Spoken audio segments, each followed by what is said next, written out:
everyone. Welcome once again to What's Larry Cooking Now? So this week I'm going to show you how I make a 3-egg omelet, okay? This 3-egg omelet is going to consist of cheesesteak. So I'm making a Philly cheesesteak omelet with a bit of a twist. I'm putting on smoked Gouda. Smoked Gouda. I love smoked Gouda. Usually it has provolone, most of the cheesesteaks, Cheese Whiz, as you know, from Philadelphia. But I'm going to do it with a bit of a twist, and that's smoked Gouda. So let's get started.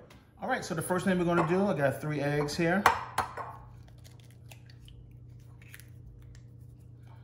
And these are large eggs, but you can use whatever size egg. Some people might like medium, some people might like jumbo. These happen to be large, okay? All right, so we're here at the stove now. Gonna get everything started. Now, I kind of always just kind of mix up in terms of cooking. So I'm gonna cook a little bit of olive oil there. I'm cooking my vegetables first, which is gonna basically consist of my onions and my green peppers, and get those sauteed. This also is a copper-lined skillet here. I really love it. I use it for everything. And another reason why I use this as well is because when I do the omelet, it won't stick to copper. But they do have other stuff you can use, like granite and all the types of non-stick pans that you can use. So I'm just gonna dump all that in there.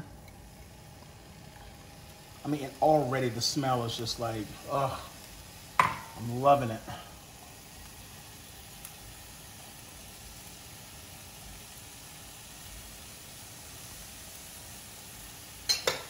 All right. And you can use various seasonings. Like I said, here I'm using a garlic, black pepper, and then an Italian, which has consistence of Parmesan cheese in it, Italian seasoning in it. And we're just gonna go ahead and keep our flame down, not so high, and just kind of saute this through. If you've ever gone to like Pontiac and 6 in Philly, gone to Geno's and or Pat's, it's a great experience, and you can see them cooking the onions on the side. So they kind of do it separately.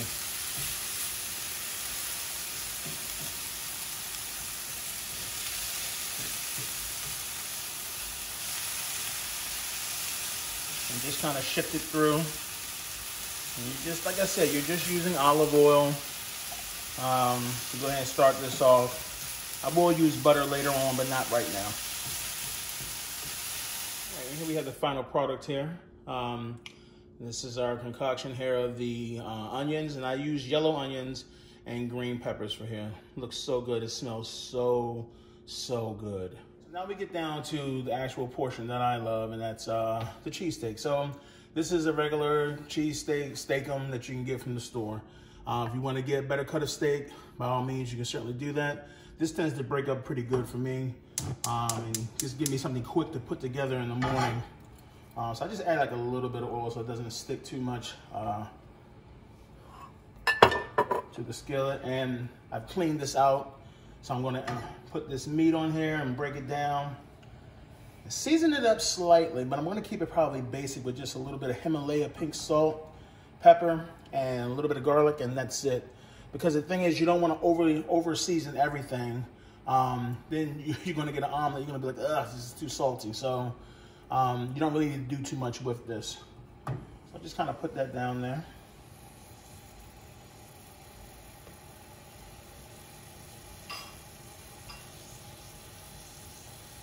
And with this, not too abrasive wise, I like to get myself a metal spoon and just kind of like break it up a little bit. As you can see, just breaking up the meat.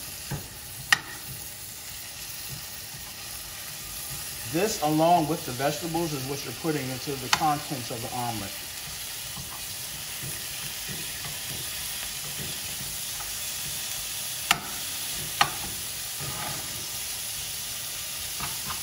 And once again, make sure your flame isn't too hot because you don't want to stick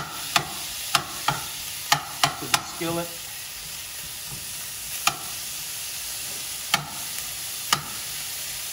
I just happen to really like a meaty omelet. You can certainly just do vegetables. I was going to add mushrooms to this as well, so that's certainly an option, especially if you get them already sliced. Some nice portobello, baby portobello mushrooms will taste really, really good with this as well if you're a shroom eater. Some people aren't. I happen to be one. And if you really want to get crazy, you can put shrimp in this as well and make a shrimp cheesesteak omelet as well. All right, so I'm going to go ahead here now. Add a little bit what I was talking about. And that's it, really. The steak itself has so much flavor.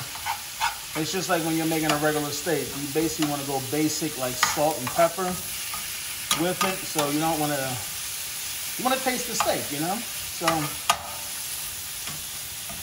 we're just going to go ahead and keep doing this until there's no more red showing. Pretty much already melting because the stove is still hot here. And like I mentioned before, everything is pretty pre-made, seasoned already. My eggs I've already seasoned. And make sure you coat butter all the way around the circumference of the skillet itself. All right, so we're just gonna pour that through.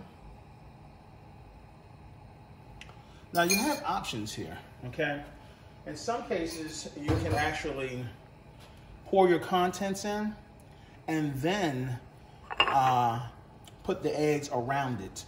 And that way you have the meat and the vegetables showing all the way through. In this case, we're gonna kind of put this and then put our concoction in. So now, as I stated, we are doing smoked Gouda cheese. And so what I do is I just put slices around. Another thing, your flame, make sure you're at like medium, okay? Or a little bit higher than that. And the reason why you want to do that is you don't want it to burn around the edges. Just kind of space that all around there. And then we're going to just start dipping out our vegetables.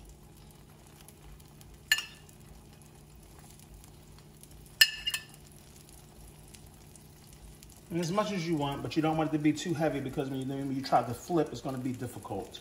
And now we're going to put our meat. This is going to be so good. For a 3-egg omelet, I used 1.5 slices of Gouda. This is it. It's going to be very meaty through and through. And the reason why, like I said, you're keeping your flame down low because you don't want it to burn the bottom. Now, the art of an omelet is to keep your flame low and to every now and then periodically go around the edges. You can almost see this whole thing just moving. It's all about your edges in order to get the perfect flip. 2-egg is probably easy. 3-egg is going to be a bit of a challenge, but we're going to give it an old college try here. All right, so I'm going to kind of get it under there like that. You can see it moving. I kind of use this just as a guide. And then we're going to attempt the flip. Here we go. Let's attempt the flip.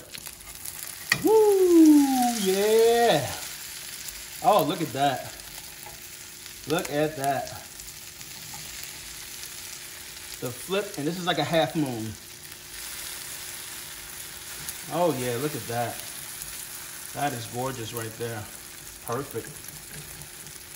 That is perfect. Good thing about this is the contents is already, ooh, something popped out. The contents is already cooked inside, so you don't got to worry about that cooking. Get that little content off of there.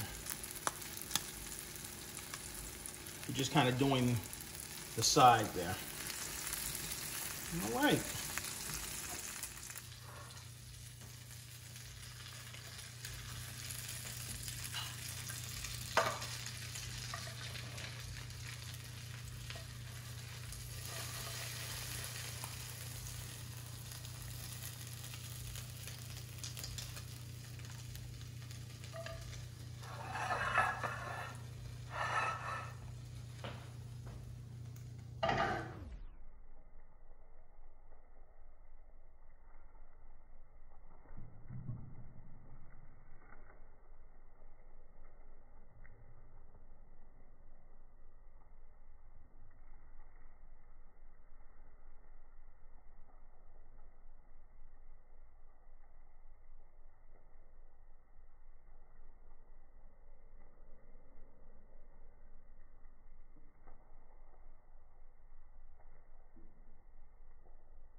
All right, this concludes this week's cooking show. Thank you for joining me once again on What's Larry Cooking Now? And before I leave, I want to give a special shout out to my son, Jaden, for doing my cinematography here, my videotaping.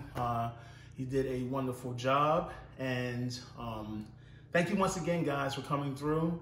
Remember to hit the subscribe button below and leave any comments. If you happen to think of any foods you would like me to perhaps tackle during the ensuing weeks, let me know and I can try to go ahead and give it a try.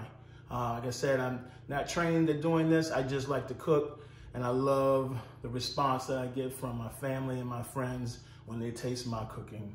Thank you once again for coming to What's Larry Cooking Now? Thank you. Have a blessed week.